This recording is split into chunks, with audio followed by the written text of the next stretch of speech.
Bien, hay un común denominador con el que se puede contestar a cualquiera de estas numerosas e inteligentes preguntas que todos plantean. Y voy a hacer una pequeña introducción para darme a entender mejor. ¿Han oído hablar ustedes de que el presidente, dicho sea con todo respeto, cosa que confieso me cuesta mucho trabajo, pero bueno, está por lanzar una cartilla moral? Se ha hablado de una cartilla moral, ¿sí? Y que se va a apoyar, él dice así, las iglesias, los púlpitos, las iglesias cristianas, evangélica, católica, qué sé yo, para que la sociedad se moralice, ¿sí? Y esa cartilla moral fue escrita allá por 1940 o 40 y tantos por un escritor mexicano muy famoso, buena pluma. En estos momentos no me viene a la memoria su nombre, pero al rato me acuerdo. Ya me están alcanzando el alemán, el inglés y el italiano, ¿no? ¿Ya saben cuáles son? El alemán, el Alzheimer. El inglés, el Parkinson. Y el italiano, el franco deterioro. O sea, ya no me cueso de un hervor. Y a veces se me olvidan algunos nombres. Creo que ya me acordé. Alfonso Reyes. Alfonso Reyes, un escritor mexicano, escribe su famosa cartilla moral. Y obviamente, pues el señor don Alfonso Reyes, una buena pluma, un buen escritor, que pretende ser filósofo, pero que no lo es, ¿sí? Porque no sabe filosofía. Él desarrolló su filosofía, su punto de vista, pero no desarrolló nada perenne, nada definitivo, nada de valor universal.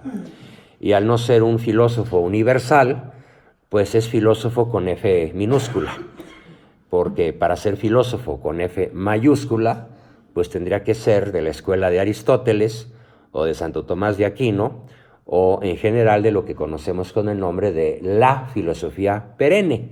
Se le añade el término perenne porque significa que nunca cambia, que es para siempre y que no depende de una raza, de una lengua, de un conjunto de creencias o de un punto de vista ya sea mayoritario, como cuando el 84% de los alemanes votan por Hitler, o el 89% de la población mexicana de hoy aparentemente aprueba la gestión del actual mandatario. Para usar un nombre más apropiado, porque mandatario significa que él es nuestro empleado. Él no manda. Teóricamente manda el pueblo. Pero ya sabemos que aquí desde hace varios siglos los conceptos están corrompidos, el lenguaje secuestrado y las palabras se usan al revés. Entonces, aparentemente, lanzar una cartilla moral que sea platicada, explicada, predicada desde los templos protestantes, las iglesias católicas o las parroquias católicas, o los lugares en donde a alguien le parezca bueno predicar lo que contiene la cartilla moral, que es una serie de recomendaciones de carácter cívico. No tires la basura, pon las cosas en su lugar, cédele la banqueta a las damas, ábrele la puerta a la dama o al desvalido, sé gentil, sé amable, no trata a los demás como te gustaría ser tratado, bla, bla, bla, bla, bla, bla, etcétera, ¿no? Digamos que no contiene absolutamente nada de malo.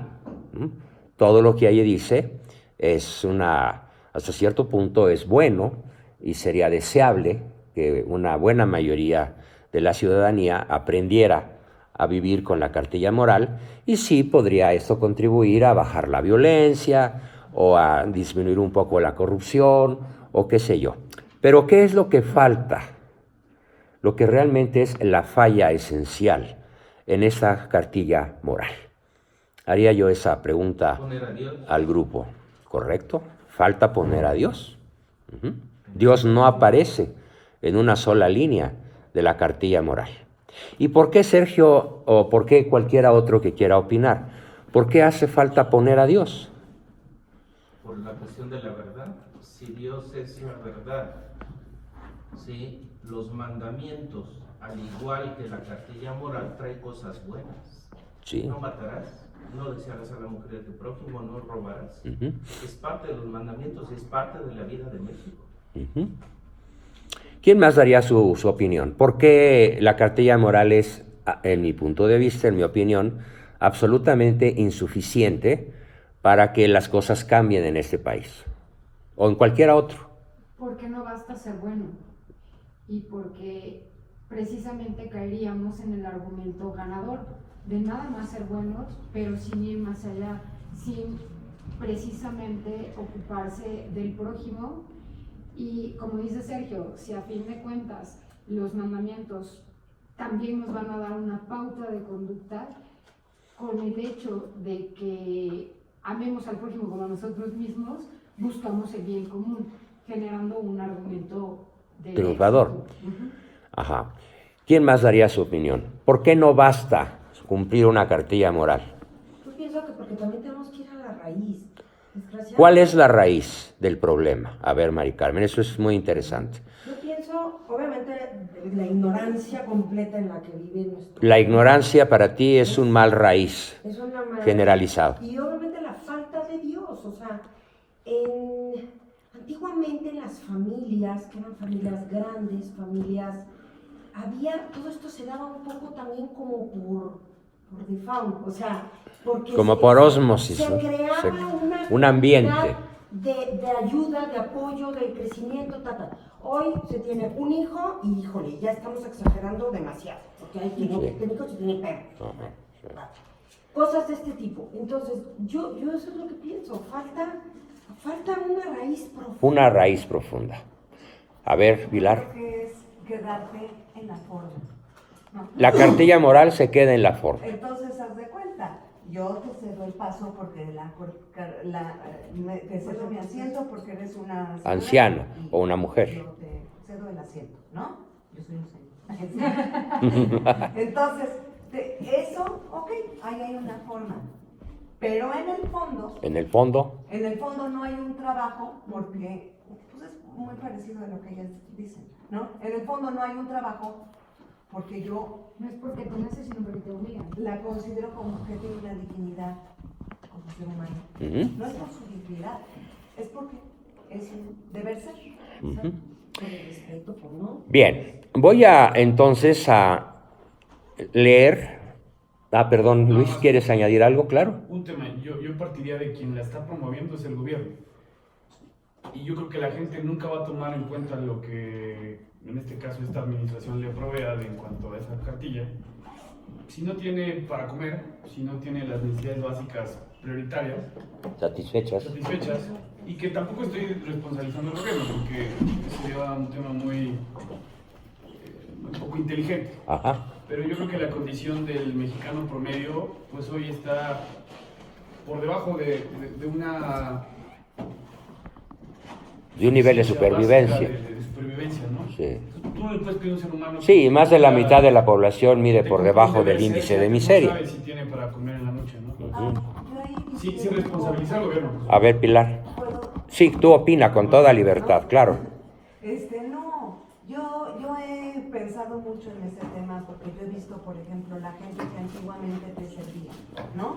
El que era el conserje. El conserje, el chofer, la muchacha, la nana. Ellos venían de comunidades muy pobres. Muy pobres, o sea, faltaba todo. Hasta un techo. Sí. No había baño, o sea, no había en el campo. Nada. Sí. Venían de veras la condición de depauperados.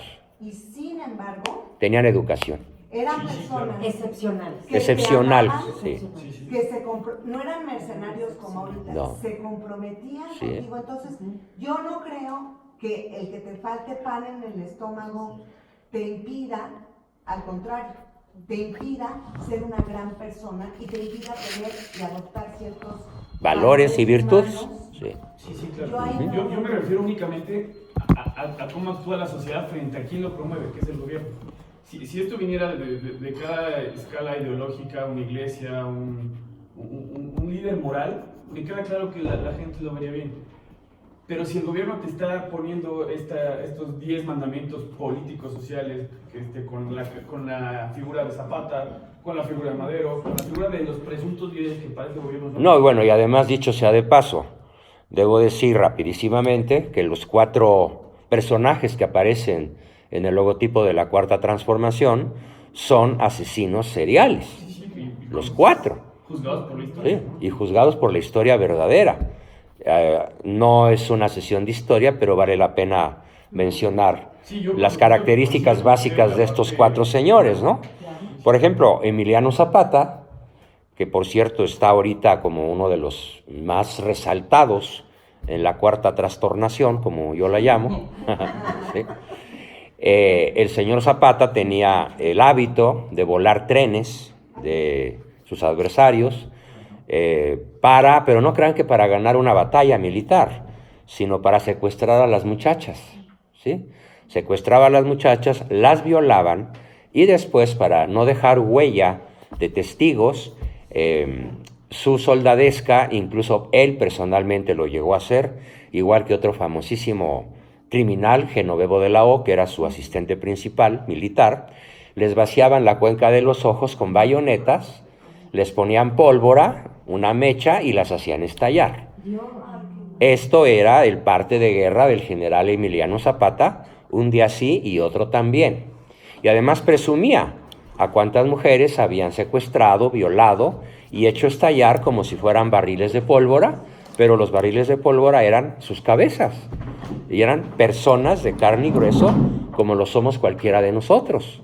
Ese es mi general Emiliano Zapata, el ídolo del Ejército de Liberación Zapatista y de toda la bola de pelafustanes que no conocen historia, o que la conocen y precisamente por eso exaltan figuras de este nivel de monstruosidad, a propósito, ¿sí? Entonces hice una semblanza de 3 minutos de uno de los famosos héroes mexicanos, que no es más que un volador de trenes, secuestrador, violador de mujeres y asesino de esas mujeres, porque no se contentaba con violarlas, sino que además pues les hacían estallar, como ya lo he descrito, ¿no? Ese es Zapata. Los que quieran más información sobre esto, les recomiendo mi libro 4 psicópatas llamados héroes. Zapata, Carranza, Villa y Obregón. Los 4 los toco en un solo libro, que así se llama. 4 psicópatas llamados héroes por el gobierno mexicano, ¿sí? Dentro de la Cuarta Transformación, pues tenemos también ahí la efigie de Juárez. Dicho nada más, 3 de sus 88 fechorías, ¿no? Él siempre luchó por anexar a México a Estados Unidos. Su pasaje histórico más contundente se llama El Brindis del Desierto, en donde en el año 1860 y tantos se van los principales masones de él, siendo el presidente, y su gabinete, se van al Desierto de los Leones, que todos conocemos por Paseos al Campo, aquí en la salida a Toluca, y brindan por la anexión de México a los Estados Unidos. Es un hecho histórico documentado.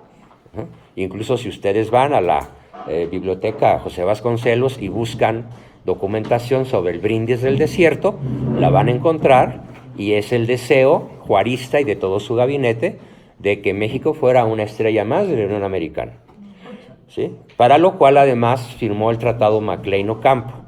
Pero tanto el Brindis del Desierto como el Tratado Maclean-Ocampo fueron desechados por los mismos gringos. Gracias a Dios. ¿Sí? ¿Pero por qué? No creas que porque amaran mucho a México, sino porque como el país estaba dividido en norte y sur, los federalistas contra los confederados, ¿sí? Algo así como republicanos contra demócratas, norte contra sur, los Estados Unidos del norte salvaron a México porque no quisieron que los estados del sur se beneficiaran con esclavitud mexicana, mano de obra mexicana y recursos a pasto, como en toda la Unión Americana nunca lo iban a tener. Entonces, los estados del norte, Michigan, Missouri, Nueva York, Alabama, todos ellos, los del norte, fueron militarmente más poderosos que los del sur, Texas, Nuevo México, Arizona, Florida, Luisiana, etcétera, y al tener una superioridad tanto en el Congreso como militar, pues el programa juarista masónico de anexar México y de acceder al Tratado MacLean-Ocampo, que era un delito de lesa traición, brutal traición. No tenemos tiempo ahorita para explicar los puntos del tratado, pero fue algo verdaderamente terrible e indigno, al grado que los mismos congresistas americanos decían que no podían entender cómo un mexicano pudiera vivir a base de tantas vilezas e indignidades, ¿sí? Y no estamos hablando de políticos católicos, sino de políticos protestantes o ateos que no podían entender el grado de envilecimiento del presidente mexicano de esos momentos, Benito Juárez, ¿sí? Y el otro personaje de la Cuarta Transformación, pues es el cura Hidalgo. Y el cura Hidalgo, tengo otro libro mío que se llama El lado oscuro del cura Hidalgo. Él personalmente, en la Alhóndiga de Granaditas, asesinó a más de 300 personas por el solo hecho de ser españoles, ancianos, mujeres y niños. Y en Guadalajara mandó fusilar 1,500 hacendados tapatíos de origen español por el simple hecho de ser gachupines, ¿sí? Su grito real fue: vamos a matar gachupines, viva Fernando VII y viva la Virgen de Guadalupe. Cualquier parecido con la actualidad no es mera coincidencia, ¿no? ¿Por qué crees que se llama Morena? Algún genio de la mercadotecnia le dijo cómo le debería llamar, ¿no? Morena, pero por la Virgen de Guadalupe, ¿no? Entonces está empuñando un pendón, igual que Hidalgo, pero ¿cuál era el proyecto de Hidalgo? En realidad, nunca fue un proyecto de independencia.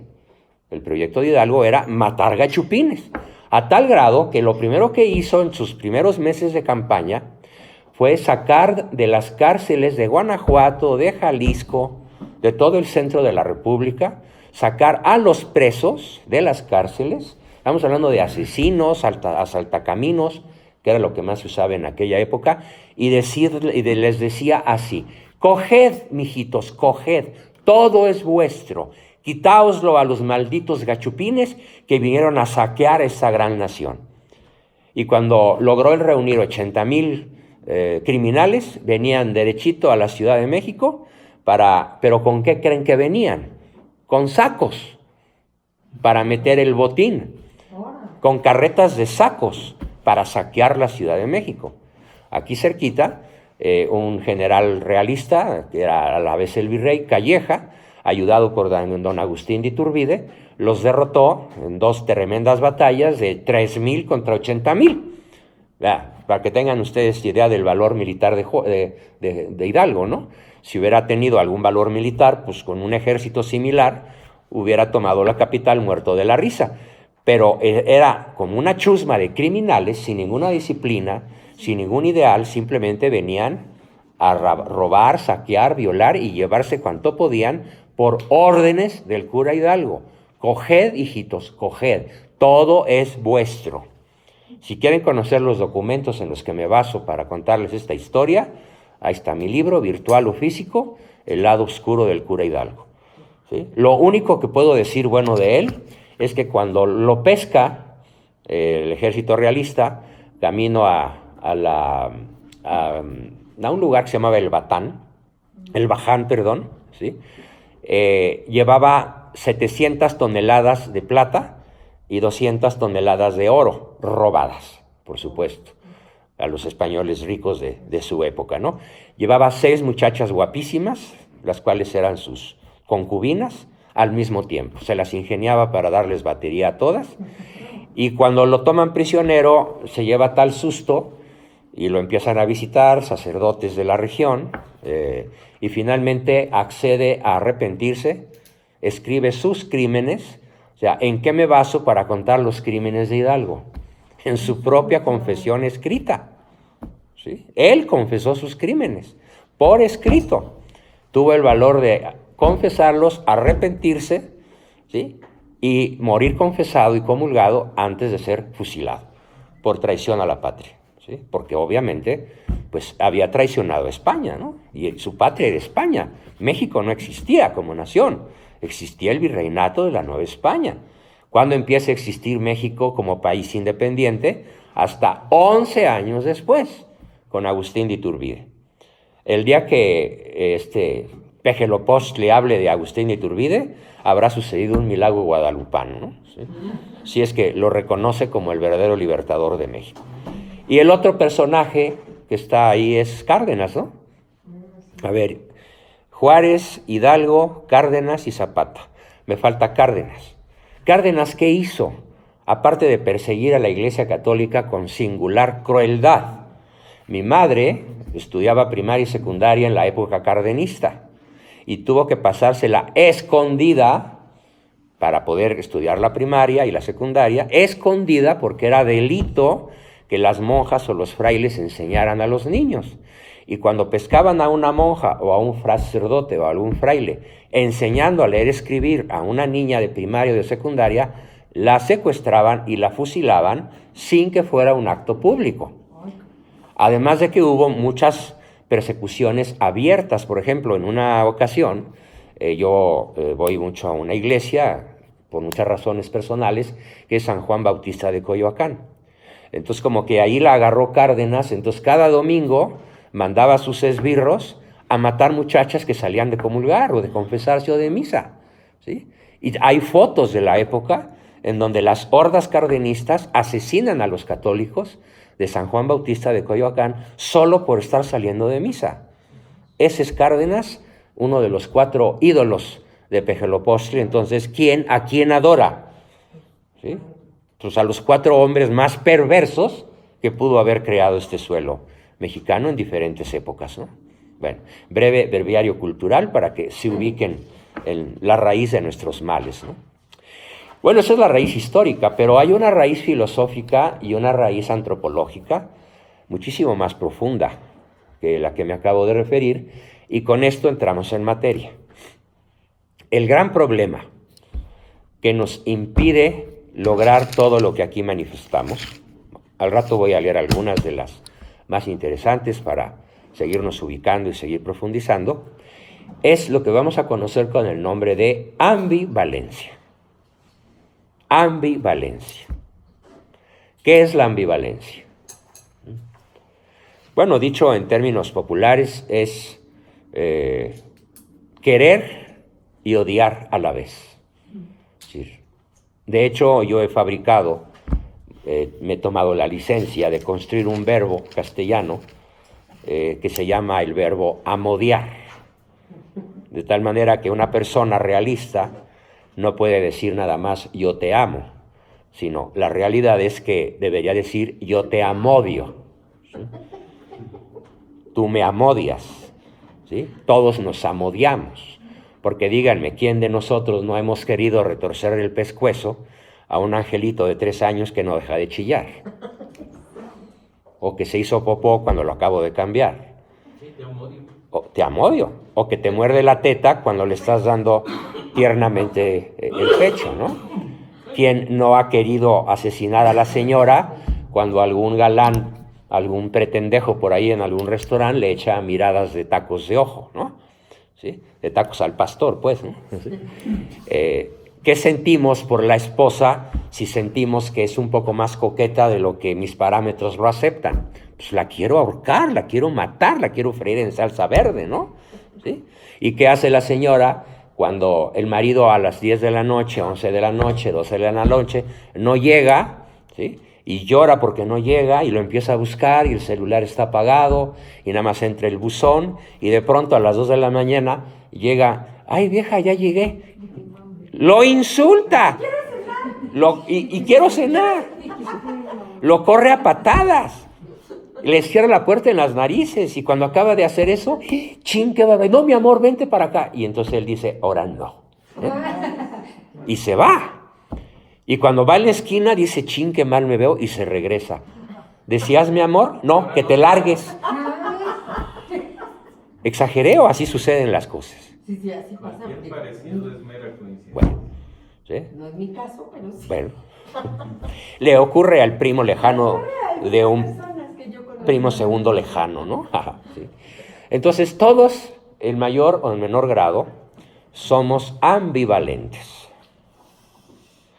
El primer objetivo que quiero perseguir esta mañana, en la que tanta gente hermosa me da el honor de ser acompañado por ustedes, es crear conciencia en nosotros, en cada uno de nosotros, que el mal no está allá afuera. El malo no es el principal malo. Y cuando digo el malo me refiero al demonio, que curiosamente tiene las mismas letras que el presidente, ¿no?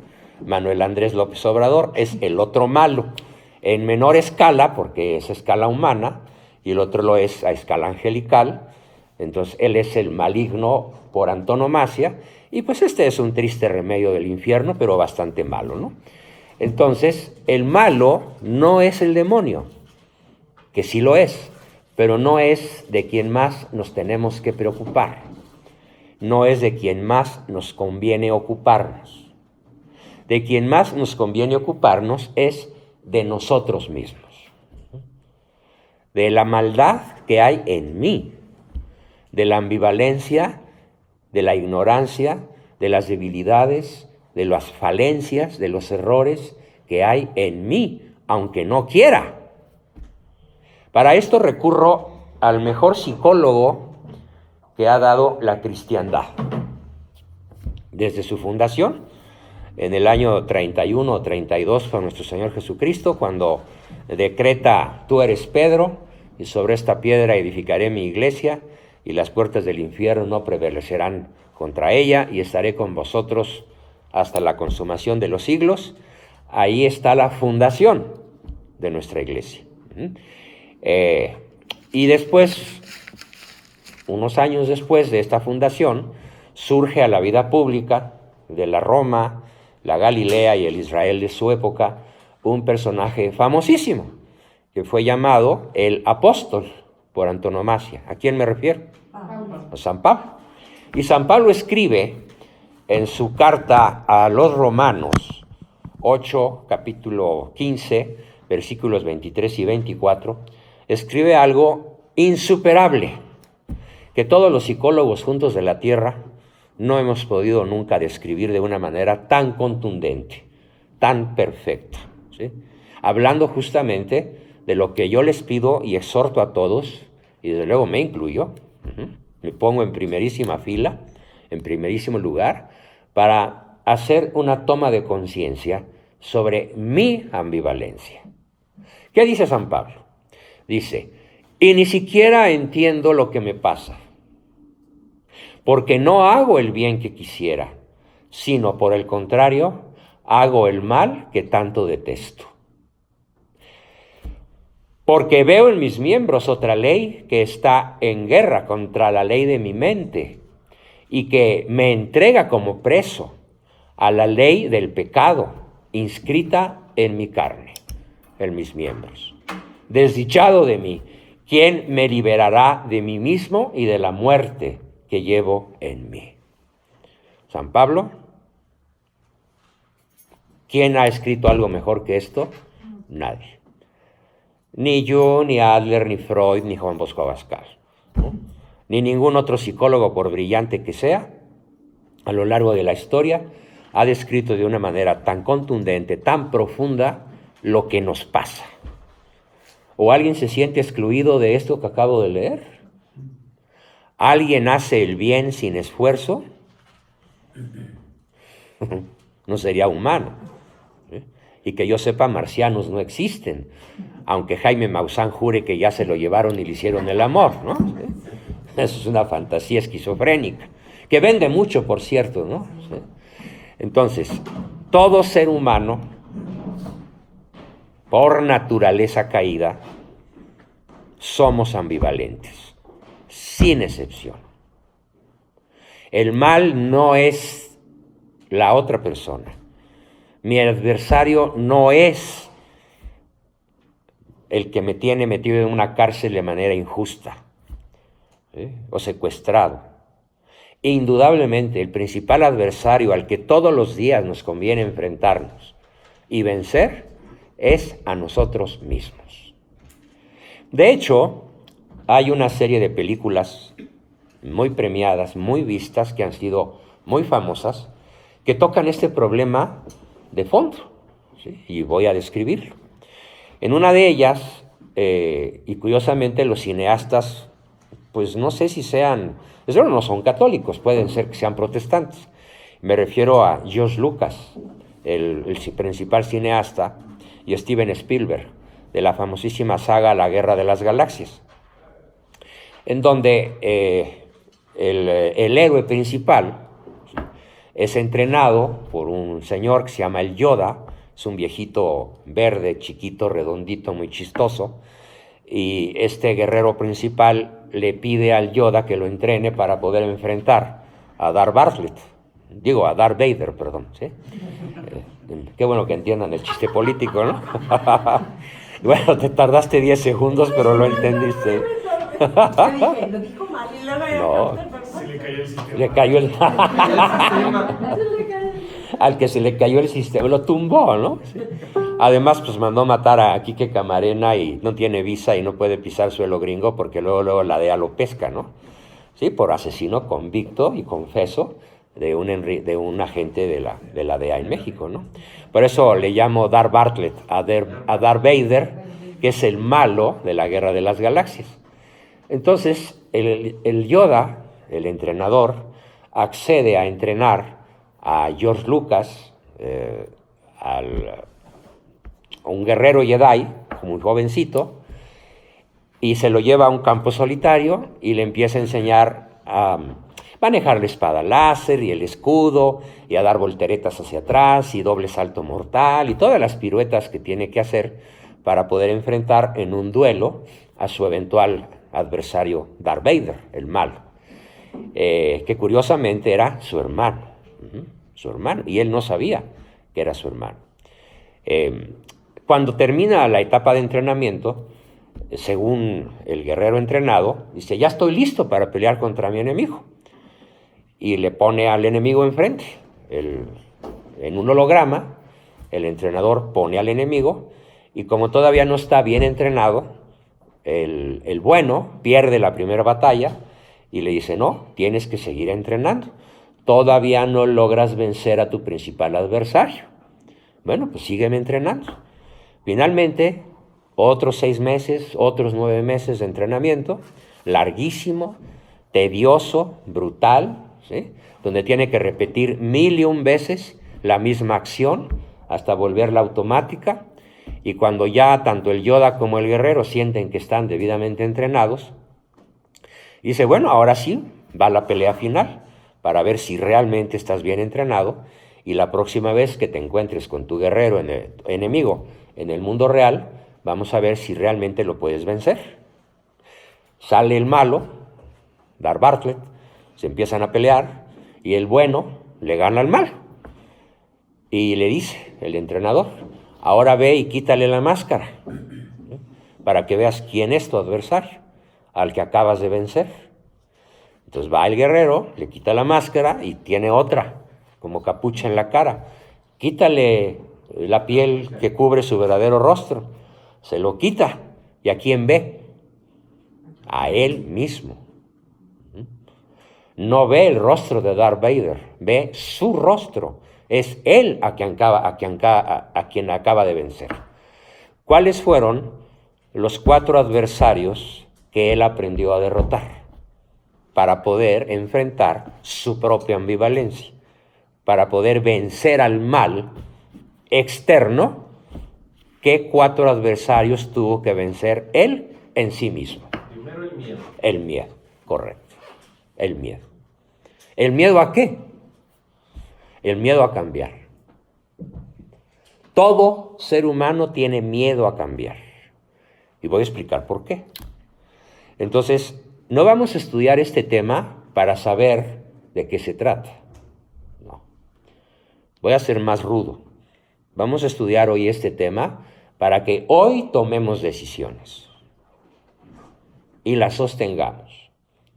Y si ustedes no las pueden sostener solitos, pues para eso está el entrenador. Acéptenme como el hombrecito verde llamado Yoda por un tiempo. ¿sí?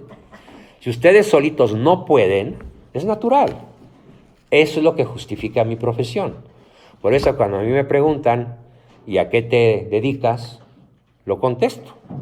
No doy ningún título, licenciado, doctor, no, digo, soy un entrenador en virtudes.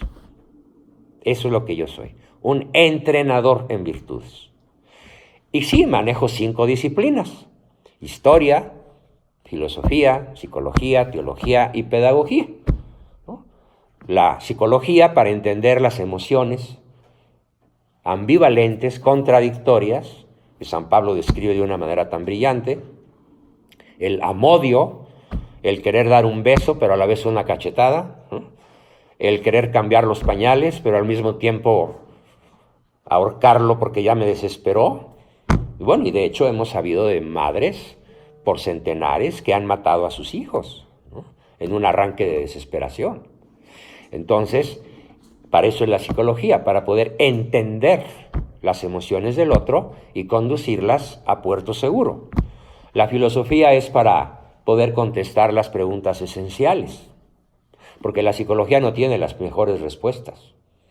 El filósofo es el que va a preguntar y a contestar por cosas tan terribles como de dónde vienes, quién eres y a dónde vas. La filosofía plantea el problema a resolver por muchos de nosotros de origen, identidad y destino. Y el psicólogo eso no lo sabe en cuanto psicólogo. La psicología no tiene esas 3 respuestas, las tiene el filósofo. Y luego, ¿y por qué teólogo? ¿Por qué teología? Porque la filosofía no tiene la respuesta al origen de la ambivalencia. El filósofo no sabe por qué la humanidad es ambivalente. Tenemos que recurrir a la teología y a la historia para saber de dónde viene la ambivalencia, ¿sí? Y la pedagogía, pues para poder transmitir todo esto que estamos transmitiendo, ¿no? Los que quieran, como algunos lo ponen, ser agentes de cambio, pues de aquí a que entreguen los tenis, ¿a qué se van a tener que dedicar a estudiar? Pues las 5 disciplinas. Las pueden estudiar a nivel aficionado, a nivel agente de cambio o a escala profesional, como cada quien quiera. Ya sé que mi doctora favorita quiere a escala profesional. Ya estoy diseñando tu proyecto, ¿sí? Muy bien. Entonces, volviendo al punto en el que estábamos. Cuando el guerrero Skywalker, así se llama, Skywalker, enfrenta a su adversario, el primer adversario que vence es su propio miedo, ¿sí? No se enfrenta al valor del adversario, a la audacia, a la inteligencia, a las armas del adversario. Se enfrenta a su miedo al adversario y su miedo a sí mismo. Al rato haremos una dinámica sobre nuestros miedos, ¿sí? Los que quieran, por supuesto, ¿no? Voluntario. ¿Cuántas veces el miedo nos impide? Nos paraliza. ¿Cuál sería un segundo adversario que ganó Skywalker? El miedo. Dejamos de valorarnos a nosotros. Muchas veces lo que nos gana es la tristeza, ¿sí? La tristeza. ¿Cuál es el estado principal? Me preguntaba el otro día un psicólogo, muy inteligente, joven él, que está en formación conmigo. Es que, Juan, yo no entiendo cómo es posible que estén sucediendo las cosas que están sucediendo en Venezuela, donde hay 4 o 5 millones de gente que ya se fue, ¿sí? Migrantes porque tuvieron que salvar el pellejo e irse a Colombia, Brasil, Bolivia, Estados Unidos, México. No entiendo por qué la gente literalmente se está muriendo de hambre. Hoy la noticia es que hay 17 muertos en los hospitales debido al apagón de luz. No entiendo por qué el Maduro está enviando a las turbas a asesinar a su propio pueblo, a pesar de que el ejército venezolano ya no obedece las órdenes de Maduro de dispararle a sus conciudadanos. Sí, ya se declararon en rebeldía. Sí, ya no obedecen la orden de detener a las multitudes. Por eso Guaidó llegó y entró como Pedro por su casa y no lo han podido detener porque no hay quien cumpla la orden de aprehensión. Ningún militar ni ningún policía de carrera se va a prestar a eso. Pero aún así, el mal que cae sobre Venezuela en estos momentos, y para allá va México, yo así lo percibo, es un mal inexplicable. Solamente habría una explicación, y es de orden teológico. ¿Cuál podría ser? A ver. ¿Cuál es el principal enemigo del alma? ¿Cuál es, en la fórmula del bautismo, hay un pasaje en el bautismo católico que dice, el padre lee un pequeño versículo que se refiere a que ese nuevo cristiano esté libre o lejos de la tristeza. Acuérdense, porque la tristeza es el estado de ánimo, la desesperanza, la desesperación, la desilusión, la pérdida de la fe y de la esperanza. Se llama, en pocas palabras, la desolación. ¿Sí? Entonces, ¿qué pretende el demonio inducir en la humanidad? En ti, en mí, en cada uno de nosotros. La desolación. Entonces, es el segundo enemigo. El primero es el miedo. El segundo es en esa enorme espectro que va del simple mal humor, tristeza, enojo, desesperación, pérdida de la esperanza, y en el espectro más profundo, más terrible, la desolación. Cuando una nación, una familia, está desolada, es terreno fértil para que llegue el príncipe a salvarte, ¿sí? El demonio. ¿Sí? Te va a ofrecer lo mismo que a Cristo en la tentación del desierto. Todo esto te daré si postrado me adorares. Eso es el meollo de la masonería. ¿Qué hacen las sectas cuando alguien pierde a un ser querido? Inmediatamente lo aborcan, es cuando está en el desolado, de desolación, sí, y le lo llegan y lo arroja, convierten. sí, exactamente. A una amiga le pasó eso, acaba de morir su hijo y empezaron a llegar cartas y visitar físicamente testigos de Jehová, no sé Sí. qué, para poder Llevársela a sus filas. Sí, ¿Sí? dicen ellos fueron los únicos que me abrieron las puertas. Sí. Los católicos no. Los católicos no me pelaron, el cura me dijo que no tenía tiempo, me quiso cobrar una misa, qué sé yo, lo que sea, ¿no? Cualquier pretexto es válido. En cambio, las sectas protestantes, como verdaderamente creadas por Lucifer, porque hay que conocer historia, ¿sí? Hay que saber la vida de Lutero, cómo vive, cómo se vuelve hereje y cómo muere, y luego cómo viven y mueren todos los creadores de las grandes sectas que hoy gobiernan en gran medida, cuando menos a 2.000 millones de personas en todo el mundo, para entender que no vienen de Dios, no vienen de Cristo, aunque se autonombren cristianas. Entonces, a mí me da mucho miedo que un presidente de un país de 125 millones de habitantes esté entregando a las sectas el proyecto de moralización de este país. En realidad es un proyecto diabólico. ¿Sí? Es un proyecto diabólico.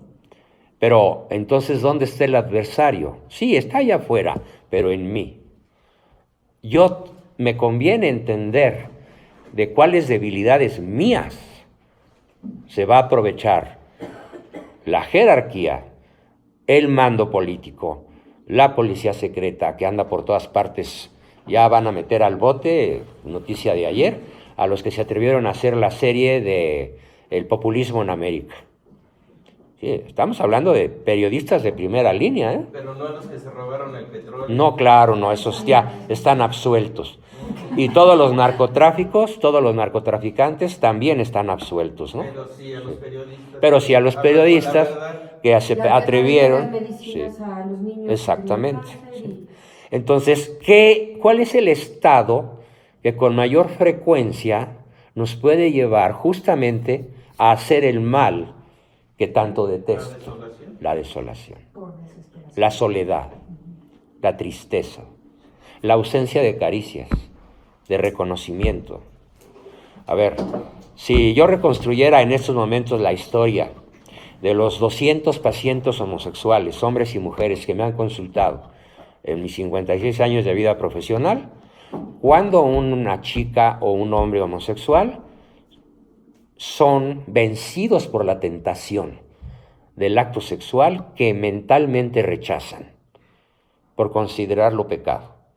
No estoy hablando del homosexual gay que se asume como tal y que anda por ahí echando relajo y presumiendo lo que no es, ¿no?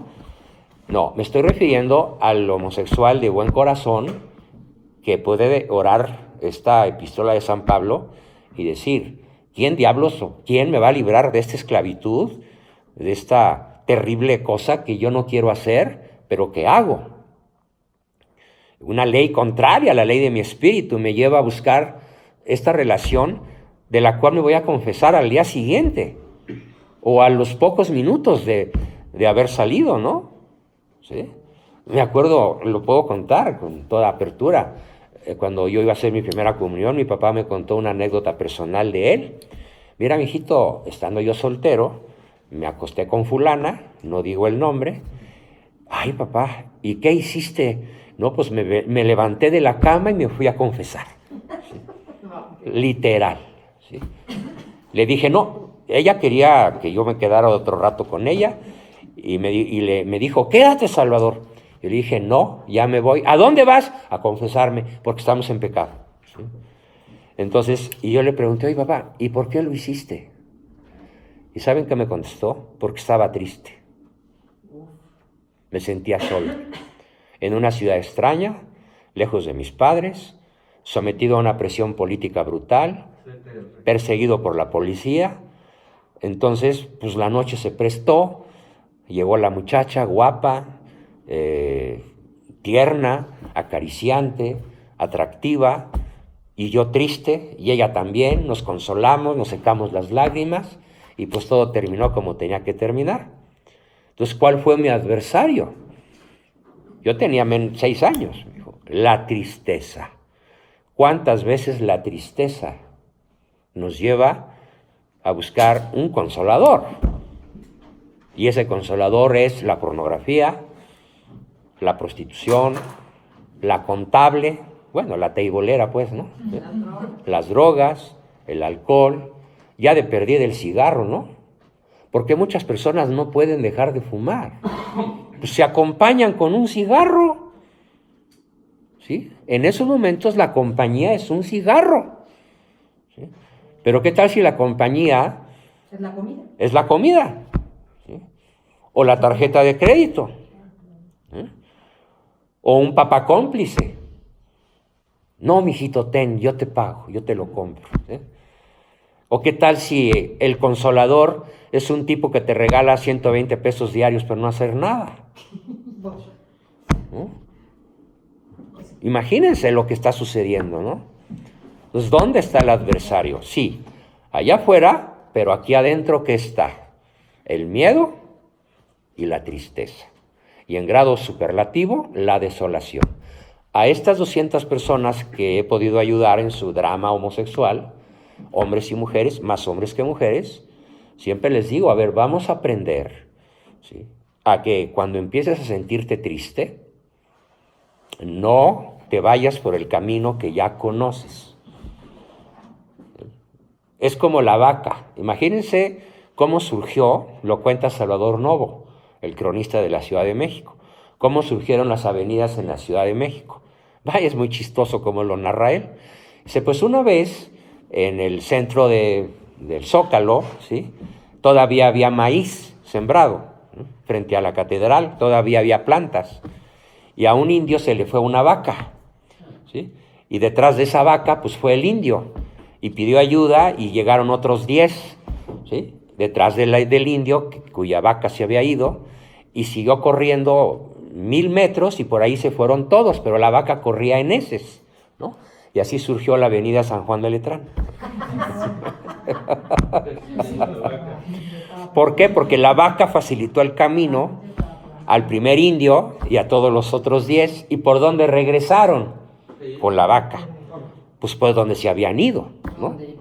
Entonces, esto es lo que ilustra de una manera contundente cuál es el caminito que agarramos, ¿sí? A ver.